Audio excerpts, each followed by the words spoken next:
اعوذ باللہ من الشیطان اللعین الرجیم بسم اللہ الرحمن الرحیم الحمد للہ ذی المن والاحسان وذی العز والسلطان الذي خلق الانسان وعلمه البیان والصلاة والسلام على نبی الانس والجان ام الامکان واب الاکوان رحمة على الخلق من الرحمن سيدنا ومولانا أبي القاسم محمد وعلى آله الذين هم خلفاء الرب المنان لا سيما بقية الله الذي هو صاحب الزمان واللعنة الدائمة على أعدائهم من الآن إلى آخر الزمان. ناظرین و سامعین محترم، گفتگو کا عنوان ہے اہل کوفہ اور اہل شام، اور اس گفتگو کو پیش کرنے کا بنیادی مقصد یہ ہے کہ یہ دیکھا گیا ہے کہ مومنین کے اذہان میں بعض واقعات غیر مرتب انداز میں موجود ہیں، جس کی وجہ سے مومنین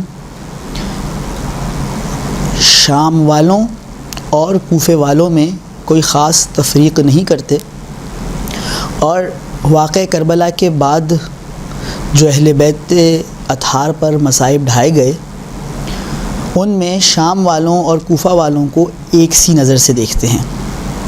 اور اس کی ایک وجہ یہ ہے کہ اکثر اوقات جو مصائب بیان کیے جاتے ہیں منزل مصائب پر خطباء کی جانب سے، وہ غیر مرتب انداز میں پیش کیے جاتے ہیں، اور ظاہر ہے ایک جذبات کی سی کیفیت ہوتی ہے جس میں انسان ان مصائب یا ان واقعات میں غور نہیں کرتا اور ان میں تفریق نہیں کرتا کہ کون سے واقعات کوفہ کے ہیں، کون سے شام کے ہیں.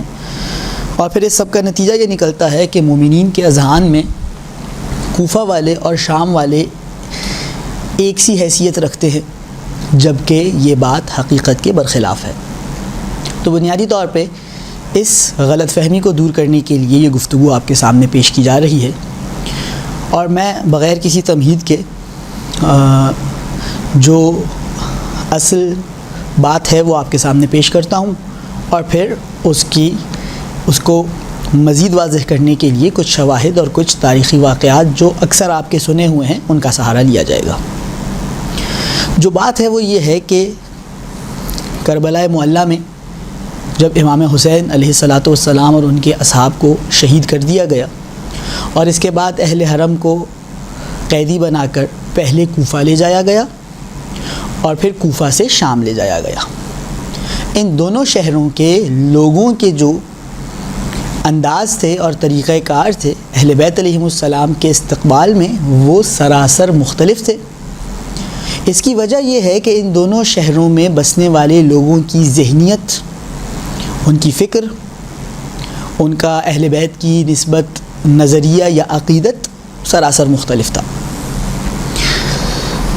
جو اہل کوفہ تھے، یہاں سے گفتگو کو آغاز کرتا ہوں. جو اہل کوفہ تھے، کوفہ شہر وہ ہے جس کو ہمارے پہلے امام علی علیہ الصلاۃ والسلام نے اپنا دارالخلافہ بنایا، اور سن 36 ہجری سے لے کر 40 ہجری تک کا جو دورانیہ تھا، یہ مولا علی علیہ الصلاۃ والسلام، امام حسن علیہ الصلاۃ والسلام، امام حسین علیہ الصلاۃ والسلام، جناب زینب کبریٰ اور خاندان بنی ہاشم کے کئی افراد کوفہ میں رہے.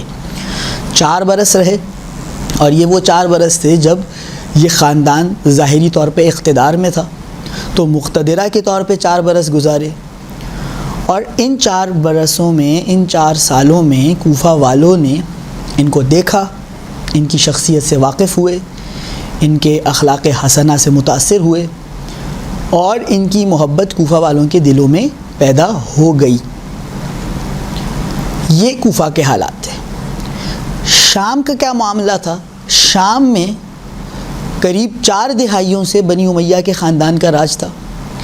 پہلے ابو سفیان کے ایک بیٹے کو بطور والی لگایا گیا، پھر اس کا انتقال ہوا، پھر یہ معاویہ کے پاس منتقل ہوا معاملہ، پھر اس کے بعد یزید، اور یہ قریب 4 دہائیوں میں بنی امیہ نے شام کے لوگوں کی ایسی فکر سازی کی، ایسی ذہن سازی کی، ایسا پروپیگنڈا کیا کہ اہل بیت رسول علیہ السلام کے خلاف غلیظ زبان استعمال کی جاتی تھی، ممبروں سے سب و شتم کیا جاتا تھا.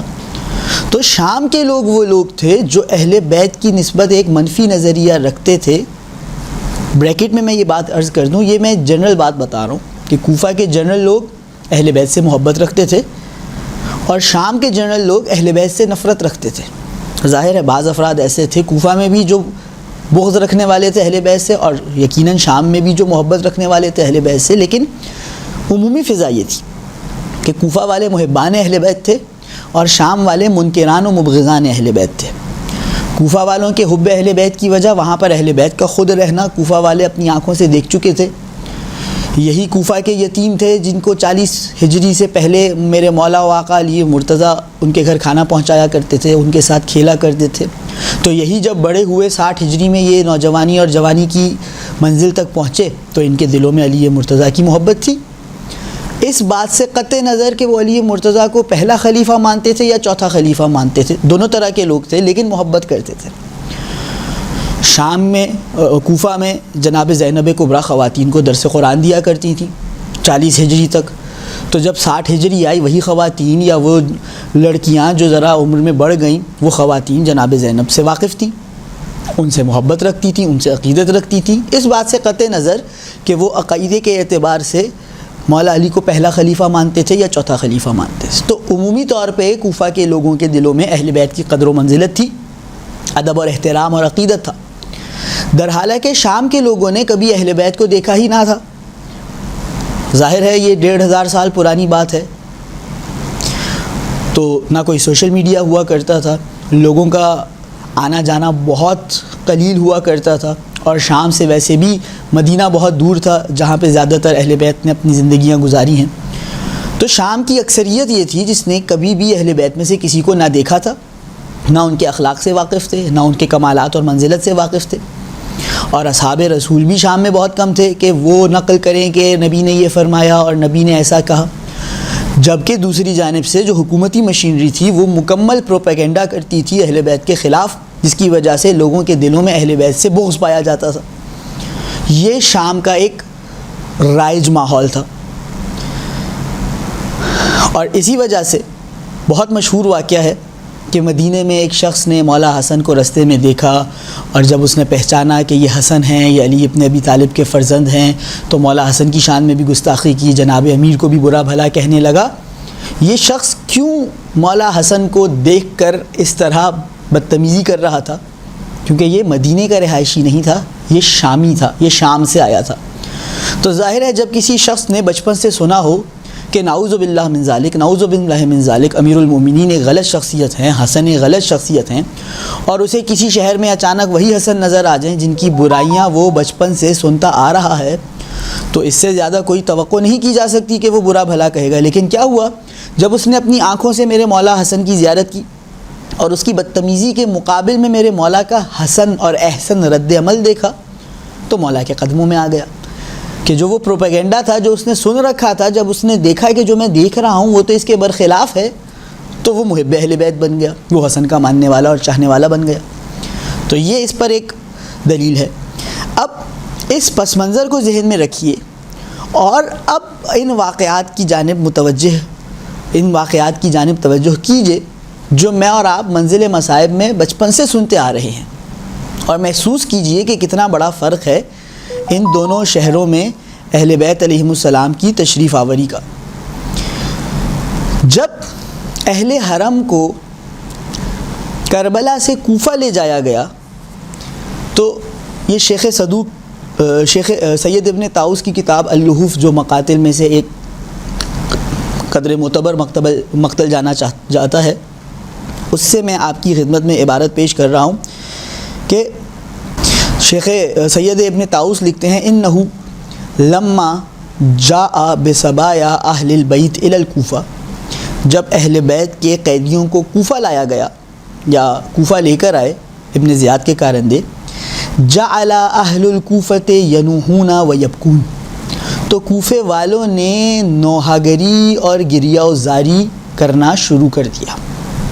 اب دیکھیے ایسا کیوں ہے کیونکہ کوفہ والے غالبیت جانتے ہیں یہ کون ہے، جانتے ہیں کہ یہ جو سر کٹا ہوا ہے یہ کس کا ہے، جانتے ہیں کہ یہ خاتون جسے اسیر بنا کے اس شہر میں لایا جا رہا ہے یہ خاتون وہ تھی جو اس شہر کی ملکہ ہوا، اس شہر کی شہزادی ہوا کرتی تھی، یہ خاتون وہ تھی جو ہماری خواتین کو درس قرآن پڑھایا کرتی تھی، وہ جانتے ہیں۔ اسی وجہ سے جب اہل حرم کوفہ میں داخل ہوئے خوشیاں نہیں منائی جا رہی تھیں، لوگ جمع ہوئے تھے لیکن لوگ خوشی کے مارے جمع نہیں ہوئے تھے، جمع ہوئے تھے اور سب کے سب گریہ وزاری کر رہے تھے۔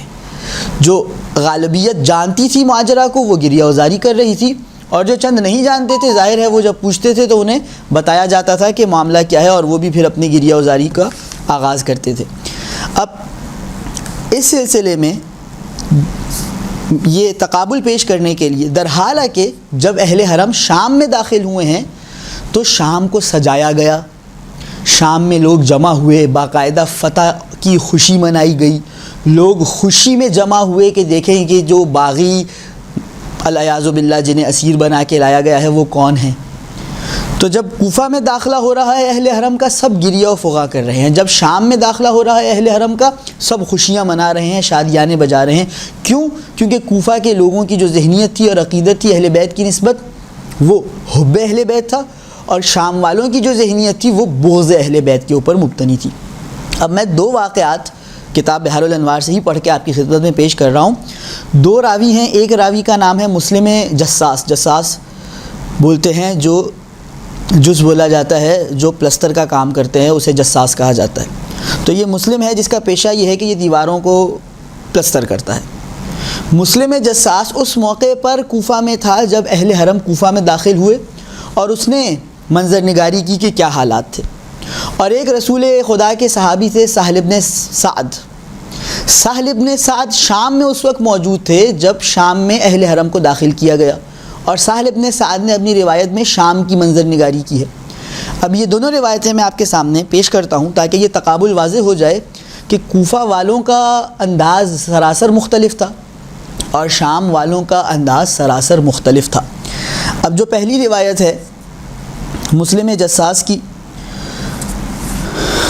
وہ بیان فرماتے ہیں کہ دعانی ابن زیاد لاصلاح دار الامارۃ بالکوفہ، ابن زیاد نے مجھے دار الامارہ کی اصلاح کے لیے مرمت کے لیے کوفہ بلایا۔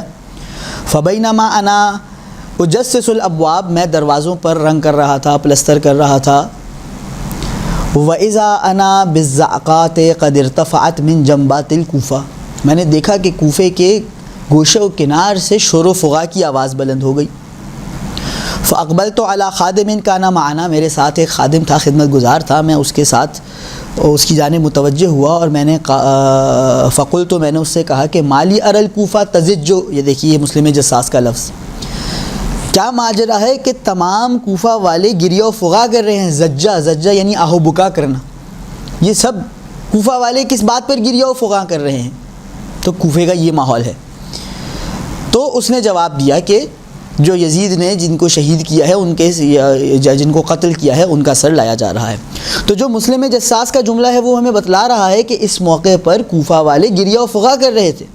اور پھر اسی روایت میں، روایت طویل ہے، آگے چل کے مسلم جساس کہتا ہے کہ میں گیا جا کے دیکھوں کیا ماجرا ہے وہاں پہ، پھر وہ بتاتا ہے کہ فلاں شخصیت تھی، انہوں نے یہ کہا، اس نے یہ شعر پڑھا، یہاں تک کہ کہتا ہے وسار اہل الکوفۃ یناولون الاطفال الذین علی المحامل، جو بچے محملوں پر تھے کوفہ والے، اب یہ ان کی رحم دلی ہے کوفہ والوں کی، وہ خوشیاں نہیں منا رہے، وہ گریہ کر رہے ہیں، ان کے اوپر رقت طاری ہوئی ہے، اور وہ اہل حرم کے بچوں کو کیا کر رہے ہیں؟ بعض التمر والخبز والجوز، وہ انہیں کھجور دے رہے ہیں، انہیں کچھ روٹیاں دے رہے ہیں، کچھ انہیں وہ اخروٹ وغیرہ دے رہے ہیں۔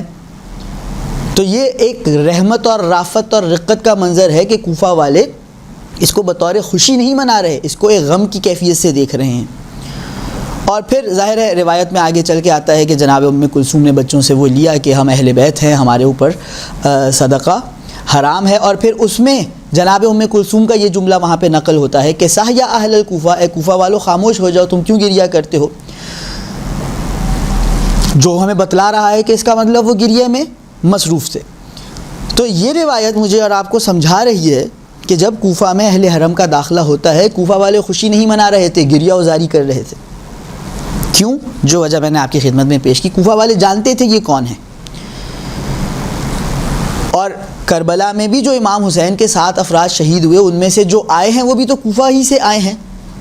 اور جو مولا حسین کو خط بھی لکھے گئے شام سے تو نہ لکھے گئے, کوفہ سے لکھے گئے, جو ایک اور شاہد ہے کہ کوفہ والوں کا اہل بیت کی نسبت ایک بڑا محبت کا رشتہ تھا. گرچہ کوفہ والوں نے پھر اپنے جو خط لکھے تھے ان سے وفاداری نہ کی. یہ ایک دوسرا منظر ہے کہ جو حق ادا کرنا چاہیے تھا کوفہ والے بزدلی کے مارے وہ حق ادا نہ کر سکے. لیکن پھر اس کے بعد جب واقعہ کربلا کے بعد توابین کی تحریک بلند ہوئی وہ بھی کوفہ والوں پر اکثریت مشتمل تھی. تو جو نقطہ میں پیش کرنا چاہ رہا ہوں, میں یہ نہیں کہہ رہا کہ کوفہ والوں نے بہت اچھا کام کیا. کوفہ والوں نے امام حسین کو بلایا اور جنہوں نے بلایا اور پھر بعد میں اور جناب مسلم کے ہاتھ پہ بیعت کی اور بعد میں اپنی بیعت پر عمل درآمد نہیں کیا, یہ ان کا فعل قابل مذمت ہے. اس پر وہ پچھتائیں گے روز محشر تک. لیکن کوفے کی غالب فضا یہ نہ تھی کہ جب زینب و ام کلثوم تشریف لا رہی ہیں تو وہ خوشیاں منا رہے تھے, وہ تالیاں بجا رہے تھے, وہ گریا کر رہے تھے, کیونکہ وہ اہل بیت کو جانتے تھے. در حالانکہ جب شام میں اہل حرم کا قافلہ داخل ہوا ہے تو شہر کو سجایا گیا ہے, لوگ خوشیاں منا رہے ہیں. اور جو روایت شام کے حوالے سے میں آپ کی خدمت میں پیش کرنے لگا تھا سہل بن سعد کی, یہ سہل بن سعد کہتے ہیں خرج تو الی بیت المقدس, میں بیت المقدس کی جانب خارج ہوا تھا. سہل بن سعد مدینے کے تھے, رسول خدا کے صحابی تھے. حتیٰ توسط تو شام, یہاں تک کہ راستے میں شام سے گزر رہا تھا. بیت المقدس جانے کے لیے مدینہ سے نکل چکے تھے تو راستے میں شام سے وہ گزر رہے تھے. اب اتفاق ایسا ہے کہ جس دن سہل بن سعد شام سے گزر رہے ہیں یہ وہی موقع ہے جب اہل حرم کے اسرا کو شام میں لایا جا رہا ہے. تو اب یہ سہل اس دن کی منظر کشی کر رہے ہیں. فَإِذَا أَنَا بِمَدِينَةٍ مُتَرَّدَةِ الْأَنْهَارِ كَثِيرَةِ الْأَشْجَارِ, میں نے دیکھا کہ ایک شہر ہے جہاں پہ بڑے دریا جاری ہیں, بڑا گھنے گھنے درخت موجود ہیں. شام بڑا خوبصورت اور خوش آب و ہوا علاقہ تھا اور ہے. قد علقوا الستور والحجب والدیباج, انہوں نے طرح طرح کے پردے اور کپڑے ٹانگ رکھے ہیں. اور جو ہمارا شاہد جملہ ہے وَهُمْ فَرِحُونَ مُسْتَبْشِرُونَ, وہ سب خوش ہیں, لوگ فرح کے عالم میں ہیں. مستبشرون, ہنستے کھیلتے خوشی منا رہے ہیں. مزید وہ فرماتے ہیں وَعِنْدَهُمْ نِسَاءٌ يَلْعَبْنَ بِالدُّفُوفِ وَالطُّبُولِ, اور انہوں نے خواتین لا رکھی ہیں جو ڈول بجا رہی ہیں, جو طبلے بجا رہی ہیں. ایک مکمل جشن کا سا سما ہے. اور سہل بن زید خود کہتے ہیں کہ فَقُلْتُ فِي نَفْسِي, میں اپنے آپ سے کہنے لگا لا نَرَى لِأَهْلِ الشَّامِ عِيدًا لَا نَعْرِفُهُ نَحْنُ, کہ ایسی تو کوئی اہل شام کی عید نہیں جو مجھے نہ پتہ ہو. یہ اپنے آپ سے سہل بات کر رہے ہیں کہ یار اگر آج اہل شام کے ہاں کوئی عید ہے جس کی وجہ سے یہ خوشی کا ماحول ہے تو میں تو اہل شام کے دستور سے, ان کے ثقافت سے, ان کی ثقافت سے واقف ہوں. تو میرے علم میں تو اہل شام کی کوئی ایسی عید نہیں جو آج کے دن ہو. تو پھر یہ کون سی عید منا رہے ہیں؟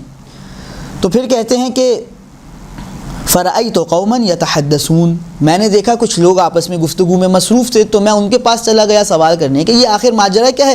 آج تو تمہارا کوئی تہوار بھی نہیں ہے, کوئی عید بھی نہیں ہے, یہ خوشی کس سلسلے میں منائی جا رہی ہے؟ فَقُلْتُ يَا قَوْمْ لَكُمْ بِالشَّامِ عِيدٌ لَا نَعْرِفُهُ نَحْنُ, میں نے سوال کیا کہ اے لوگو کیا تمہارے ہاں کوئی ایسی عید ہے جس کا ہمیں علم ہی نہیں ہے اور تم لوگ منایا کرتے ہو اس دن اور ہم اس سے ناواقف ہیں, نابلد ہیں؟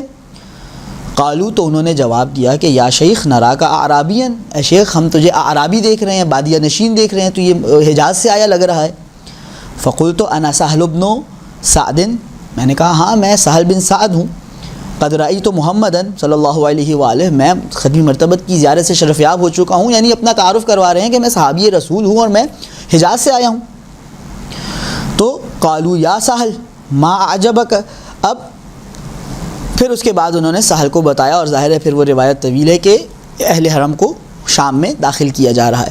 تو شام کا غالب ماحول کیا ہے؟ خوشی منائی جا رہی ہے, خواتین ڈھول بجا رہی ہیں, طبل بجا رہی ہیں, لوگ تالیاں بجا رہے ہیں, لوگ خوش ہیں, لوگ جمع ہوئے ہیں کہ جی یہ جو خلیفہ بیٹھا ہے نام نہاد, اس نے اپنے دشمن کو قتل کر دیا ہے اور اس کی خوشی منائی جائے.